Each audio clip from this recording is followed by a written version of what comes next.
YouTube, hello, hello. Oh my God, oh my God, oh my God, I'm so excited. I reached 1,111 subscribers. Enter like loud amount of just excitement. I'm so excited. So thank you guys so much. Like, you guys mean so much to me. It is hard to express like my gratitude. Like, I am just so overjoyed with humbleness and gratitude and appreciation and like, I just can't say thank you enough. Like, thank you, thank you, thank you, thank you, thank you, thank you, thank you, thank you, thank you, thank you, thank you. Thank you so much for supporting me on my journey. All right. I mean, wow. All I can say is wow. Wow. Wow. So today is day number 16. 16 of every single day of 360 days. Day number 16 of my 360 day challenge. I went ahead and went live earlier for my all signs video. And I said I wasn't going to do these individual, like, whatevers, but we'll see how it goes. We might do a mix. We might do some one day and not the other. I don't know. I'm just doing it, okay? I'm winging it. We're here. We're showing up. We're showing out. I even used a curling iron. I learned how to use a curling iron. I had to Google it. But I used to have dreadlocks, so I never really had hair, you know? I had dreadlocks for years and years and years and years and years. So this is all new to me, and I'm having fun with it. It's exciting. I'm having fun. We get to do fun colors and things. And I'm new, so if any of you have any suggestions or whatnot, like, go ahead and drop those down in the comment section, because I am a closet girl, all right? Like, I've been a tomboy my whole life. Like, I am one of those rough and tumbles, you know, like hanging out with the boys, doing what boys do.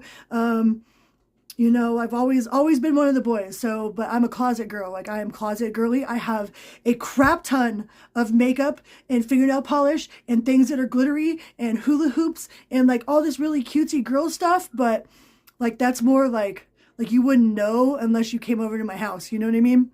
So I'm trying to express my feminine side a little bit more and like let that girl out of the closet, okay? Because I have stuffed her away and been like, no, we play with dirt, we play with tools, and like we cuss like a sailor, and you know, like we're a tomboy. We don't put on makeup and curl our hair and do all this stuff. Well, I think it's fun. I'm having fun with it. So we're gonna keep going with this girly stuff. I like being girly. It's kind of new to me, but you know, it only took me 40-some years to be girly. Even like when I was on stage presence, like I'd wear corsets and like big boots and whatnot, but I still was very much a tomboy. And I guess I'm still very much a tomboy, but I don't know, whatever. That's besides the point. I absolutely respect all the girls that are super girly. Like, I love it. I super love it. Like, I love it. I love girls that are like that, you know? They wear the nails all the time and do the lashes and the nails and the, you know, the makeup and the this and the that. Like, I don't know how to do that. So I absolutely admire those of you that do, because that takes a lot of work every single day to put all that stuff on. And like, some people just be looking fabulous all the time, man. And that, like, y'all don't get enough credit. So shout out to all of you that really put the time in to do all that, because it takes a lot of work, okay? And I don't know if I'm just lazy, too lazy to do it, or if I've just never been into it or what, but I'm trying, all right? We're going to try it. We're doing it. So, yeah. Oh, what are we going to talk about today? We're going to talk about how your job is just to be a good person. It's your job to be a good person. It's not your job to teach anybody to be a good person. It's not your job to make other people a good people, all right? And just because you are a good person doesn't necessarily mean you have to be nice. Being nice and being a good person are two totally different things, all right? Like, you don't have to be nice to be a good person. Like, you being a good person is all that you need to do. You being nice is, like, what is just like an extra added bonus, you know, for those that deserve your niceness. But you ain't got to be nice, all right? You ain't got to be nice, and it is not your job to help teach anybody be anything, all right? It's only your job to lead by example. You lead by example. You keep doing you and doing what you're supposed to do, you know, like walking in your faith and your integrity. Like, I've had people try to tell me that I'm not a good person because I wasn't nice, you know, and you don't have to be nice all the time, all right? Especially if somebody doesn't deserve you being nice. Like, being a good person and being nice, Two totally different things, all right? And a lot of people get those things confused. And there will be people that will lash out at you, you know, if you're not being nice. And it's like, you don't have to be nice. Ain't got to be nice. You just got to lead by example and do what's best for you and, you know, be a good person. That's it. That's your job. That's your job. Just be a good person. You don't have to teach anybody else to be a good person. All right? And there will be people that try to come at you sideways. Especially if they're used to like getting what they want from you and you like finally learn how to say no and put up boundaries. Like saying no was such a huge part for me. Like learning how to say no, that it was okay to say no, that it didn't make me a bad person to say no. All right. It might not make me nice, but it didn't make me a bad person because I was taking care of myself or looking out for myself or establishing boundaries. You know, like I always thought that it made me a bad person, but no, it was just because I was too nice. All right. You don't have to be too nice. You don't have to exert yourself. Because a lot of times we'll do that and we're like, okay, like I'm, you know, I helped this person, I helped that person, like I'm a good person, you know? And then when it comes down to it, then nobody helps you. And they're like, well, why didn't anybody help me? I help everybody else.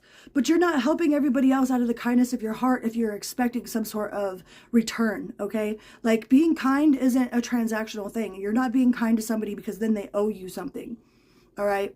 You should just be kind because you're kind, not without putting it on a, you know, keeping tabs. Oh, well, I did this, so that means you got to do this, or I did this and you got to do this.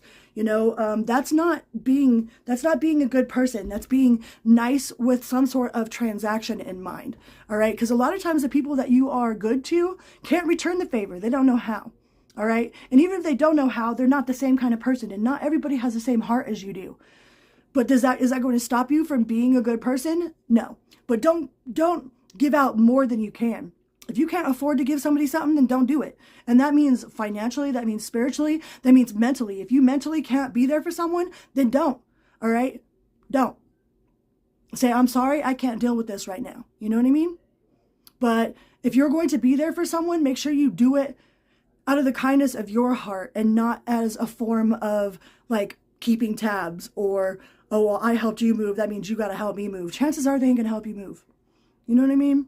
In my experience, out of all of the things that like, it doesn't work that way. It probably never will. And it took a long time for me to figure that out. So if you can learn from my mistakes, then awesome, right? But some people just have to learn it for themselves. But a lot of times we are nice to people because we feel like that's the right thing to do, you know? But if we're being nice with some sort of expectation, then we're drawing a one-sided contract. Then we're drawing contracts with people that they don't even know that they're in a contract with, you know? Then when they don't fulfill our imaginary contract, then we are mad at them for not fulfilling what it is that, like this one-sided contract that they didn't even know that they were in. So we can't be mad at them when we have placed that imaginary contract on the table without even letting them know that they were in it. You know what I mean? If you're expecting something from somebody, lay that out on the table. Tell them exactly what it is that you're expecting. All right? Otherwise, don't do it. Or you'll get disappointed. You know?